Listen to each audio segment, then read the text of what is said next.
My name is Coco. I work as the VISTA program manager at the J. and Rose Phillips Family Foundation for the PSCI VISTA program, which will become the Phillips VISTA program. Before Phillips, I was at the Minnesota Council of Nonprofits, where I both served as a VISTA member and became the VISTA project coordinator for their program. I'm Morgan Weiss. I am the VISTA program manager for the City of St. Paul. I served 2012 to 2013 with the Minnesota Literacy Council, specifically at Metro North Adult Basic Education. Absolutely loved it, and it was a really great experience just to see the different side of education. I'm Krista Eichhorst. I'm the Services and Operations Manager with the Minnesota Association for Volunteer Administration.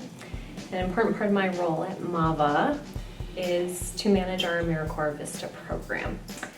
My background with VISTA, I served as an AmeriCorps member through the Minnesota Literacy Council VISTA cohort back in 2010. And I was a volunteer coordinator for a little literacy program on the east side of St. Paul. And then I had an opportunity to serve a second year as the VISTA leader for the Minnesota Literacy Council VISTA program. A VISTA is a person who is making a full-time commitment to service for a year. And a part of that is choosing to live at the poverty level for the county where they're serving. And so there's a lot of times VISTAs are moving into new communities that they weren't a part of before, so there's a learning curve that comes with that. VISTAs are usually pretty energetic and excited about their programs and making changes, but they're there for a year. You know, to me, committing to a year of national service is really about learning strategies to work with and alongside communities to come up with solutions in a communal and collective way. And of course, you know, there are benefits around building your own personal and professional skills that come along with it. It was an opportunity for me to really grow my leadership skills and to really, I think, form a strong network with nonprofits across the state. VISTAs are not interns. VISTAs are not folks who are meant to get you a cup of coffee or make you those copies or whatever it is. VISTAs are a really unique asset for organizations because it's really somebody that you can use to explore a new position or a new facet of your organization that you're maybe not ready to put a staff person into yet. You're not quite sure if you're ready to add this new benefit that the VISTA will bring, and so it's really a great time to explore. And I've seen that work really well. A lot of people do it with volunteers as well, and VISTA is a volunteer. But really prototyping for your organization if you're interested in adding something new.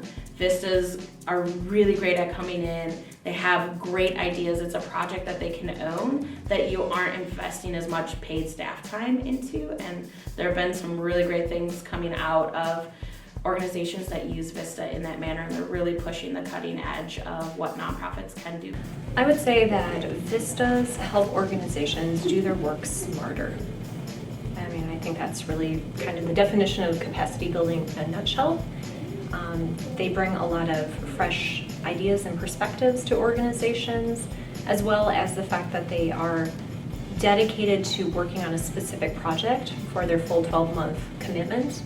Allows them to really dive deep and do some really incredible work during their service term. Most VISTAs are young professionals. This is their first job right out of the gate. They need a lot of coaching and a lot of support that a typical employee wouldn't need. And so being easy with them, being honest with them, and providing that really great feedback, but not micromanaging. That's really inappropriate. VISTAs, I think, above and beyond, need to really feel ownership of their project, and if you're directing every move or if you need to proofread every email before you send it, not appropriate. But really making them feel like they have a foundation and that they have people to come talk to who are experts in the field at that organization to really be open and accepting of the VISTAs.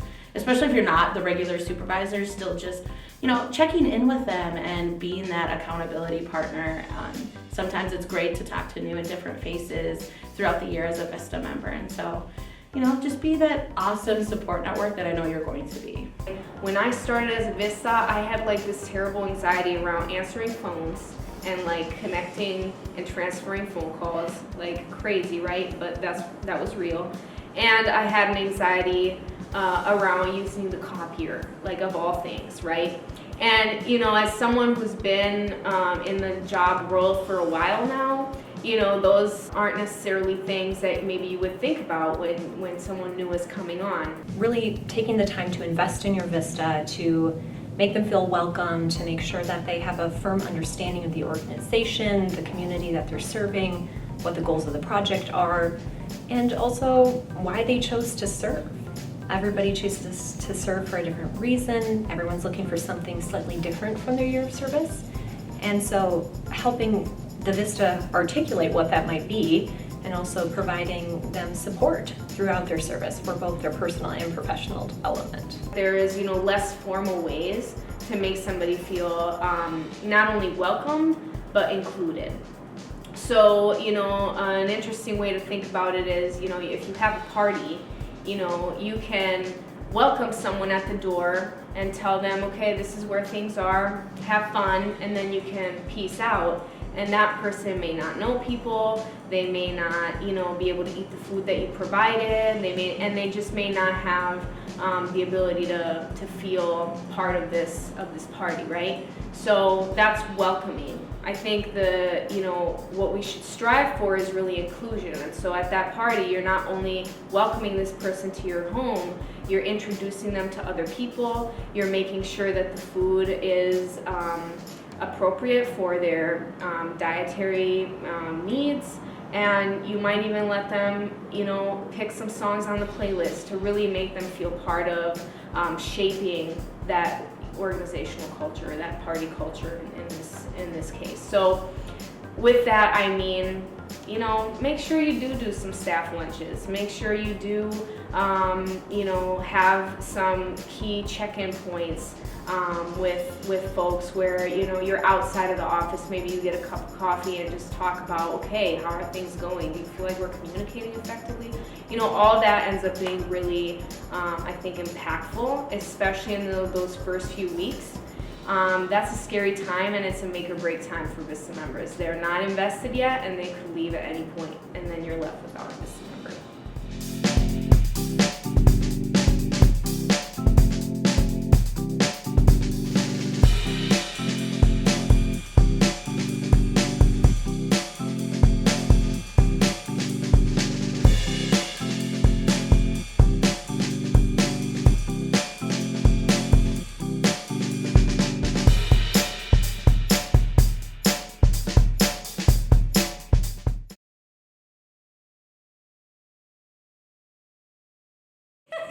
Office moments where I say something and then I just Yeah. Bloopers. That should be the VISTA project for next year. Is Yeah. to just have like an office competition of who can create the funniest behind the scenes video. That would be so Sounds like my funny. jam. Yeah. I'm trying. I usually talk really really fast. I'm like, slow it down. I do that too.